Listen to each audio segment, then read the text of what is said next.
Hi, this is Dennis Weiss, Eagle Communications. Welcome to our town. Have my good friend Gareth Hoffman, Sheriff Hoffman, to you and me. Good morning, sir. How are you? I'm terrific. How about yourself? Doing all right. Love those black uniforms, except this summer. Yeah, actually, they're thinner than the old ones, so they're really not that much hotter. A little air passes through. Yeah, a little air passes. Modern fabrics and all that stuff. Good 90-degree Kansas air passes right through. So. Yeah, I felt sorry for some of you at the parade this year at Abilene, but I never feel sorry for Mr. Swisher. I figure he deserves that heat. Yeah, yeah. That that's something we started right after I was elected, and we get a little bit of friction from the guys, but for the most part, they're happy to participate, and we think it's a good thing. And although it's typically hot, we're still waiting for the year where it rains, but it never seems to come. Never seems to come at the right time. But we enjoy doing it, and I think it hopefully sends a good message to the community that, hey, we're still here and we're still trying to do the right thing for them. Well, I invited you for a law enforcement update from the Sheriff's Department, and what a great place to start. Privately, there's been lots of conversation in our community, you and I've talked to the Chief of Police, and this community policing is something that's important to the community. Walking down the middle of the street in a parade is community policing. Yeah, it is. We focus a lot on trying to, and we all know the opportunity for what we refer to as positive contact is sometimes limited. You get caught up in the going call to call and dealing with the things that come your way. We sometimes forget about those limited opportunities for positive contact where you can just, maybe spend some time with somebody or visit with somebody when it's not necessarily they're a victim or a suspect, or it's not a true law enforcement action, that you're dealing with. The parade is one of those opportunities. The fair in general really is one of those opportunities to kind of try and do that. So we always, I think in law enforcement over the years, you take what comes. That's kind of your job, right? You take what comes. Well, there's not a lot we can do about what comes over the media every day. But your officers have a lot of opportunity to deal with people, and each officer has a choice that day on how he deals with people. Leadership, as you walk up and down the street, I view that as you doing your part. Well, I hope so. Yeah, hope so. That's cool. So let's just talk about law enforcement a bit, Gareth. Back when we first met a long time ago, the car didn't cost quite as much as it does today. You have any sense of that? I was thinking before the camera came, I wonder what those numbers are. What did we put into an officer? You joined the force in when? 93. 93. What do you think it costs car and equipment to outfit you? I'm not sure what it costs in 93 because being a new officer, quite frankly, I didn't care. I was just the kid trying to do my part and worry about myself. Unfortunately now, or maybe fortunately, it's all by choice, of course, but I don't get to just worry about myself. I worry, I have to deal with the department as a whole and how we're doing. But I can assure you, all of those things are considerably more expensive. Vehicles, and it's no different for us than anybody else, whether it's the family buying a new car or the farmer buying a new piece of machinery or the mechanic buying a new tool. It's the entire system is that way. It's just more expensive, and it's tough. It's tough to try and make that balance. You certainly don't want to leave people thinking that you're, spending their money foolishly. On the other hand, you have to try and trust what you've learned over the last 23 years in the profession and try and, sell those things that, this is stuff that we need and these are the reasons why we believe in them. But it's tough. People are tired of paying. Yeah, I think we all have an opinion about taxes, and I've never known or met anybody that just thought that having his or her tax bill going up was a great day. But then again, I've never met anybody who thought, came prepared with a list of services they could give up from local government. I don't think that persists in maybe state or federal government, but I think in local government, I think by and large people are happy with the services they get. The struggle for you as a person responsible for turning in a budget is matching the level of services the public wants with the amount of money that the public feels good about paying. And it has to be a little difficult. Yeah, it is. And we've talked about it before, and I've mentioned it numerous times, but I would be the first to admit that I think law enforcement in general, excuse me, is a little bit of a tough sell because I think we sometimes forget that there's still a large percentage of the community that's never used law enforcement services. We've never had to work an accident for them, or we've never responded to their home for an intruder or a burglary or a fight, and so those people who maybe haven't had to utilize those services directly, I would guess it's a little bit difficult for them to see those costs go up and be able to maybe make that balance in their mind. But again, that's part of it. Number one, I'm glad that there's still a large percentage of the community that we have not had to deal with. I mean, that's kind of what you hope for ultimately, is to reduce those things. But when you talk about cutting, I'm kind of like you. I guess bring me that list, and although at the end of that meeting we may not agree, hopefully those folks will understand at least where we're coming from and what drives us to do what we're doing. So much of the interaction between Joe Citizen and law enforcement is probably not through the Dickinson County Sheriff's Office. It's probably from a screen, a television screen, a laptop screen, a smartphone screen.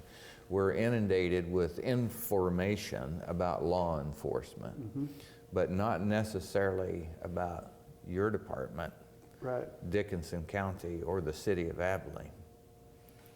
I think there's a skew in the view that's going on nationwide. I believe it's detrimental to us as local citizens, not just you as local law enforcement, but I think what's going on in America hurts us all today. I'm not sure many people who don't wear the badge understand it and are concerned as maybe I am. Yeah, well, again, and probably in my time, my 23 years, I think I think I can accurately say from what I've seen, we're at an all-time high or an all-time low, depending on what side of the fence. But there's a lot of publicity, bad publicity, whether it's accurate or not, and it does affect us all. It certainly affects us individuals in the profession and how people perceive us. And I think you're absolutely right in the way that it can affect an entire community and make that community feel about people that they may or may not know, or people that they may or may not have even dealt with. And I would be the first to tell you that the profession of law enforcement, at least in this aspect, is not different than any other. There are bad cops, just like there are bad bankers and farmers and teachers, and we're not immune to having some bad folks in the profession. But I can tell you, I think with confidence, at least the ones that I know and trust and deal with, we dislike those probably more than the general public, because we know the damage that they cause our profession. Right. Yeah. Yeah, it's tragic to watch some of the things on television. For me, you look at the first tragedy that you just described, but then you know the counter effect that's coming. Yeah. That second wave that comes of negative thought is what is damaging us as a society. You know, where people don't have that trust that is necessary to have a healthy relationship with anybody. If you're going to have a healthy relationship with anybody, there has to be some trust involved. And if our trust barrier breaks down with law enforcement, it's not good for our community. No, not at all. And we talk about that quite frequently, you know, with our people and at the office. And I mean, you're absolutely right. You can be the best trained, the best qualified, the smartest. You can have all of those tools at your disposal. But at the end of the day, if those individuals you're dealing with do not trust you for what you say, I don't think any of the rest of it matters. Yeah. It just doesn't matter. And I don't think you can get past that at that point. So we're pretty big on that. You know, if you're going to tell somebody something, do what you told them you're going to do. And I think most people respect that. And again, although they may not sometimes like what they hear, I think at the end of the day, maybe when the tensions have died down, they at least respect the fact that somebody took the time to tell them straight. 93. When did the legal phrase domestic abuse happen? Do you remember when the change in the law from simple assault to domestic assault happened? Well, no, not exactly. I mean, it was always referred to as domestic violence in my time. It wasn't long before that, though. In teaching the course on Kansas concealed carry law, I think it was in the late 80s that it really became nationwide a phrase in the law.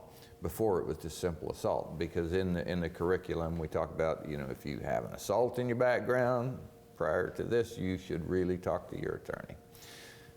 My point is this: there was a time in our history, not very long ago to an old guy like me anyway, when that phrase didn't even exist. It's not that the act didn't exist, but the phrase came into the codified law because of the frequency of it. And I know there's nothing worse to go to than a domestic call, because you don't know where it ends as a law enforcement officer. But there's probably nothing more important for law enforcement to go to either. Yeah. How do you see that? Well, they certainly are what we refer to as a high-stress situation, because you don't know where that stops, and a lot of times it's a little unclear where it starts. And obviously, when you put those kind of emotions, you know, into that environment or that funnel point, you just kind of know that being such an emotional driven scenario that just about anything is possible. So you'll have to hang with me on this thought process switch, but we were sitting across the table from Tom Swartz, who's principal of elementary school here in town.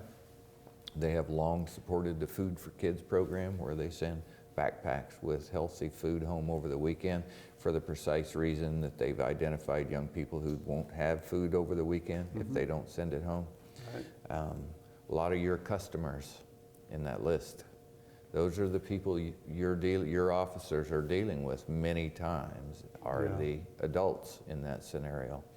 And I personally, there's nothing more heartbreaking than walking in a room in that situation. Bad enough what the adults are doing, but you look over there and there's 3 little kids. Yeah. Law enforcement isn't just guns, bullets, tasers, and handcuffs. It's people's lives. Yeah. And you're oftentimes not only the first one there, but sometimes the only one there for a significant period of time, responsible for that handoff. What's the change since 1993 to today, and what do you think about it? Well, I think, again, if you kind of go back to some of the community policing ideas and the ways of thinking and, you know, various programs where people are trying to reach out to those kids that perhaps come from a troubled home or a situation that's not the best, whether it be, you know, a teacher. Kids have to have, they have to have a mentor, a leader at some level. One would hope that that's at home, but unfortunately, that's not always the case. So I think just naturally then you start to look to those other places, whether it's a coach, a teacher. For us, you know, hopefully maybe at some point in one or two of those scenarios, it's a law enforcement officer. And I know that kids, you know, kids are going to kind of be creatures of their own environment on some level. As a matter of fact, my son and I both got yelled at last night because my son drank out of the orange juice jug without a glass, and he said, Dad, he said, Dad does it too. So if we think for a minute that kids aren't learning from us and watching us, we're wrong. They absolutely are. Yeah. There's some famous person that says, you teach what you believe, but you reproduce what you are. Yeah. Sadly, Yeah. in your case, in your officers, on your calls for service, when you're out in somebody's home, oftentimes you're standing in the middle of again, adults reproducing who they are. And I don't know about you, Gareth, it has always affected me strongly. Yeah. I'm not confident I ever could have been a full-time officer and been long time served. I think it affects me so much. Yeah. Yeah. I mean, it is. It's an emotional roller coaster in those types of situations, and I think not even law enforcement, but I think a community or just people in general have a tendency to be more sensitive towards kids and children issues, which is okay. I mean, that's good, but it is difficult because you can see those things over time. You can see those things start to develop. And it's a struggle to find out maybe how to get that on a different course. Well, we've got 2 minutes left in this program, and there's a whole bunch of stuff we haven't talked about. So I know that there's a lot of conversation going on in our community about law enforcement, about choices, how we do things.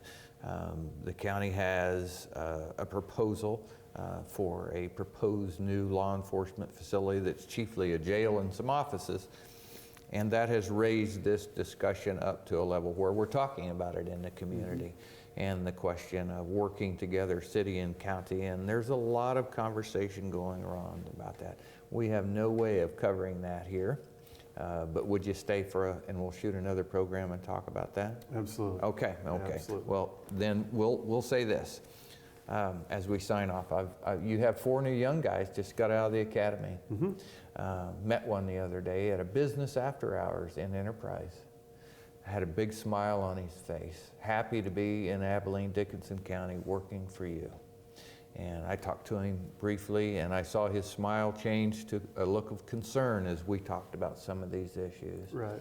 But it was a good moment to know that there are young people still willing to dedicate their life to service in the cause of law enforcement for you.